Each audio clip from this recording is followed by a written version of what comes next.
So what a week we have had in Formula One. It almost seems like last week there was nothing happening, nothing to talk about. We were just kind of going along, waiting to hear news of maybe a few transfers, maybe some races being cancelled or something. And now, bang, the Formula season almost seems like it's just lit up. And there is so much to talk about now with all of these new driver transfers. And that is what I'm going to be talking about, of course, in today's video. So yeah, I cannot wait to get into it. It's just finally so exciting to have something to talk about. And yeah, there is definitely a lot of juicy topics to get into. Now, of course, you might have noticed that I haven't actually uploaded in a while, and that's because I had a little bit of university work to do. And by the way, thank you, by the way, to some of you that actually messaged me, even like after 4 days of not uploading, and were asking, you know, Aldas, where are you? And Aldas, why are you not uploading? So yeah, thank you for all those people. There was about like 6 or 7 people straight away that DM'd me on Instagram. So yeah, thank you to you guys. But yeah, I am now back. I've only got a few more little uni pieces to do there and there, but I'm looking forward to putting out more Formula One content as we get closer and closer, hopefully, to the start of the season. But yeah, today we're going to be talking about the massive news that has happened over the past week, all of the big driver transfers, and all of the transfers that could potentially still happen later on in 2020 as well. Now guys, don't forget, if you do enjoy the content on my channel, don't forget to drop a like, smash that subscribe button, and check out my social medias. Instagram and Twitter will be above. But yes, let's get into it with my thoughts on all of the craziness in the driver transfer market. Now, this isn't really going to be like a news video. You guys know exactly what's been happening. You know, you've read all the statements and everything like that. This is just going to be my opinion, but I will do a really quick rundown in terms of what we know so far and what is still, of course, yet to be announced later on in the year. So of course, this all started with the Ferrari announcement that Sebastian Vettel would leave the team at the end of the 2020 season. Now, of course, immediately after that, it was announced that it would be Carlos Sainz who would replace Vettel at Ferrari on a 2-year deal, partnering alongside, of course, Charles Leclerc. That will take him up, of course, until 2022. And then, of course, after what happens after that, we don't know. But yeah, 2-year deal for Carlos Sainz. Obviously amazing news for him to get that seat at Ferrari, a seat that was so coveted. I've no doubt that there was a lot of drivers going for that seat. And yeah, absolutely fantastic news for Carlos. And of course, that left an empty seat at McLaren, which was taken up by Daniel Ricciardo, again on a 2-year deal, going from Renault to McLaren to partner alongside Lando Norris. So what an interesting combination that is. We have, of course, 3 drivers with now in completely different environments for next year, and 1 driver that we don't know who or where he's going, of course, in Sebastian Vettel. And at the moment, 1 seat up for grabs in terms of who's going to partner alongside Esteban Ocon over at Renault and replace Daniel Ricciardo. So I think, first of all, I want to talk about Sebastian Vettel, and I'm going to go kind of driver by driver and then talk about the teams a little bit later on. So in terms of Sebastian Vettel, obviously to a lot of people, this was big, surprising news. I mean, obviously Seb leaving Ferrari, the team that he's been at since 2015. He tried to win a championship there. It didn't quite happen. So obviously leaving Ferrari at the end of the season is, you know, massive, surprising news. But to me, it really wasn't a surprise. If you guys remember, I made a video earlier in the year, actually, saying this exact thing, why I think Sebastian Vettel should be dropped by Ferrari for 2021. It wasn't a personal thing.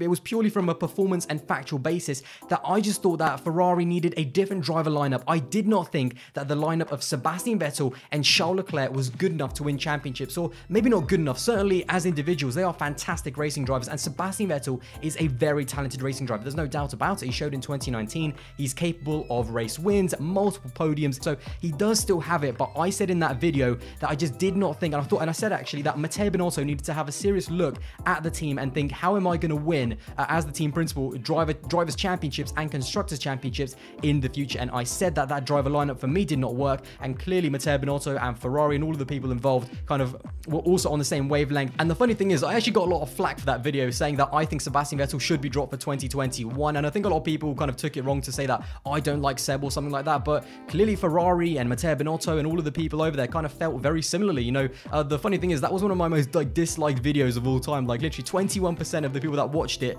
disliked it. But clearly I was kind of right on that one, and clearly Ferrari felt the same way. So I do think that they went with the right option of letting Seb go, but of course now taking up Carlos Sainz. Now, in terms of really quickly where Sebastian Vettel was going to go, for him, I always thought that it was either going to be retirement or going to McLaren. And obviously, since what has happened with McLaren and Daniel Ricciardo now going there, I genuinely think that now for Sebastian Vettel, we could see him in his final season in Formula One in this shortened season. Now, obviously, it will be very sad to see him go, and he is a massive loss. You know, he was such a great character at Ferrari, and I am a massive fan of Seb, and it was just really, I thought he was like the perfect fit at Ferrari. And what's really important is actually as well, there was a massive kind of shockwave in terms of the stock market for Formula One. They lost a reported $90 million after the announcement that Sebastian Vettel would be leaving Ferrari, and that is a pure kind of consequence and kind of reaction to the fact that he is such a big driver. This is really kind of really big news. So yeah, it's definitely going to be sad to see him go. It is a massive loss to Ferrari, but in terms of where he's going to go afterwards, what are his options,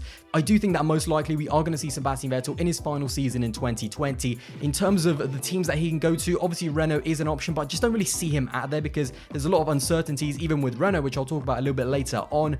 Obviously the McLaren drive I thought was actually his only option. I honestly thought that it was either McLaren or retirement, and after they signed Daniel Ricciardo, that's why I think most likely he is just going to retire. I mean, so some other kind of left field options, maybe to me the only one that is even likely is Alfa Romeo. Obviously Kimi Raikkonen doesn't have a contract for 2021, and maybe he can kind of see his career out at the team actually, because he started, obviously Alfa Romeo used to be Sauber, and that is actually the team that he started with, not a Grand Prix debut, but that is the team that he first tested for back in like 2006. So maybe that can be quite an interesting story to end with the same team that he got his Formula One debut in terms of like getting in a Formula One car for a practice session. So that could be quite a nice story. But other than that, I honestly don't think any other team would. I don't think he even needs to go to any of the other teams. I just don't really see him going to a Haas or even a Racing Point or something. I just don't see it happening. So yeah, to me, I think most likely we are coming towards the end of the final season for Sebastian Vettel in Formula One, which obviously is a massive shame. But yeah, I think it's going to be very interesting to look back on his time at Ferrari, which is something I'm probably going to do in another video. But certainly to Sebastian Vettel, I do think that we are going to see him in his final season in Formula One in 2020.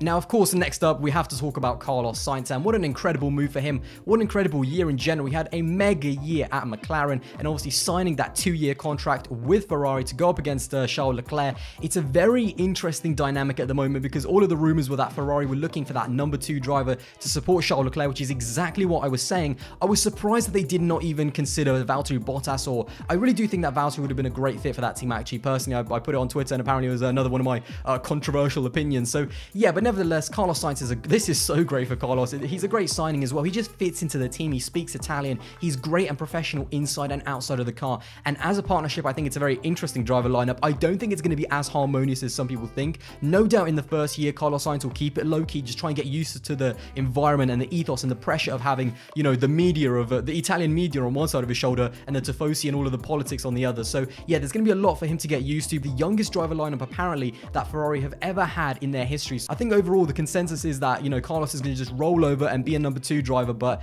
I don't think so. Carlos Sainz is an absolutely amazing racing driver. There's no doubt about it. In terms of raw speed, I think he needs to improve. He needs to up his game because he was beaten in terms of qualifying by Lando Norris in his rookie season. So in terms of raw speed and qualifying pace, he definitely needs to up his game because it's much different trying to overtake after a bad qualifying in the midfield. It's a whole other thing trying to overtake the likes of Max Verstappen, Lewis Hamilton, and Charles Leclerc after a bad qualifying when you're, you know, racing up front. So he needs to up his game in qualifying, but on a Sunday he just keeps it clean and he always picks up those points, which is I think what is Ferrari basically need to back up Charles Leclerc. But yeah, I think Ferrari overall it's a win-win basically for Ferrari. They've got a very nice kind of young driver lineup to build on in the future. They have Charles Leclerc, who is kind of like their main guy, and I think Carlos Sainz is a brilliant signing, but certainly do not think that it's going to be kind of all, you know, sunshines and rainbows over at Ferrari. I do expect there to be a few little fireworks between the two of them.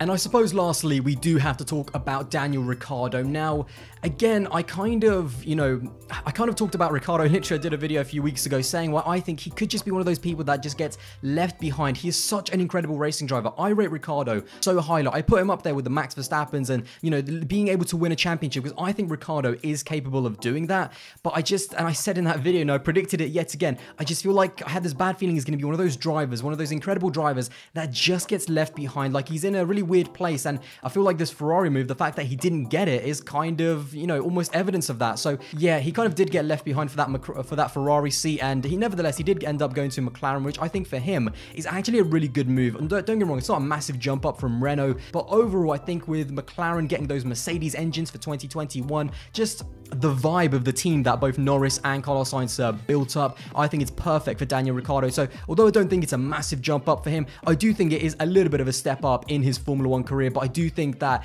him up against Lando is going to be kind of like I mentioned with Carlos and actually Charles Leclerc as well. A lot of people think it's going to be all, you know, smiles and everything is going to be good. I think Daniel Ricciardo is going to McLaren with a point to prove. He's going to be up against one of those young rising stars in Lando Norris, but he needs to prove to people that he is a future world champion and definitely can still keep up with these guys, which obviously he can because he was amazing in 2019. A super underrated season in my opinion. He finished basically, I think it was in 9th place and kind of second in the best of the rest, if you kind of exclude Albon and of course Pierre Gasly, who both were in the Red Bull, and of course he was behind Carlos Sainz. So he had a really underrated season in his first year at Renault. So I do still think that he has the pace, but I do think that he's going to McLaren. No doubt that out of the car, they're going to be, you know, a great pairing, but definitely expect some fireworks at McLaren because both Lando Norris, he wants to, you know, prove himself as well, obviously losing to Carlos Sainz by quite a lot actually in the championship in his rookie year. It's not too bad, but at the same time, he wants to prove himself as a future world champion. And also, of course, Lando in 2019 was used as a number 2 driver in quite a few of the races. You know, we kind of forget about this, but there were some team orders for the better of the team and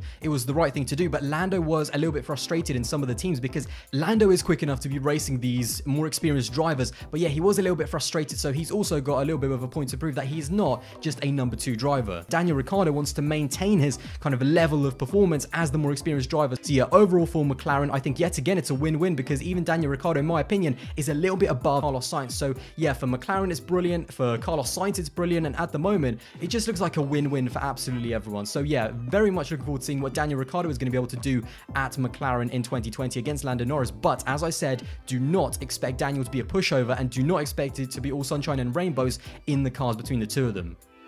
So in terms of the vacant seats, of course, that does leave us with Renault, the seat at Renault, and who is going to be able to take that. Now, there is a whole load of names that are being kind of just dropped into the hat in terms of who's going to be at Renault. Hülkenberg is obviously a good one. Could he make a return after 1 year out? Huan Yuju, the young Chinese driver that, of course, made his debut in Formula 2 last year. I'm a big fan of him. He had a fantastic season. I think it would really be actually quite good to see a Chinese driver in Formula 1, and he's a very good driver. So, yeah, would love to see him. Of course, Fernando Alonso. Now, that is a massive rumor, and I do think there is actually a possibility that it could happen, with reports even saying that Liberty Media are going to assist Renault in the financial part in terms of paying for Fernando Alonso's salary, because he is not going to be cheap. But the big thing is that Renault is just it's a really strange environment at the moment. There's so much uncertainty in that team, where they're going to be. Are they even going to be in Formula 1 in the next few years? And that is the one thing, you know, is there stability enough? So yeah, there's plenty of people that potentially could go there. Sebastian Vettel still could go there, but I don't see him at Renault. For some reason, that just doesn't match for me, but of course it could happen. But to be honest, if it was my choice,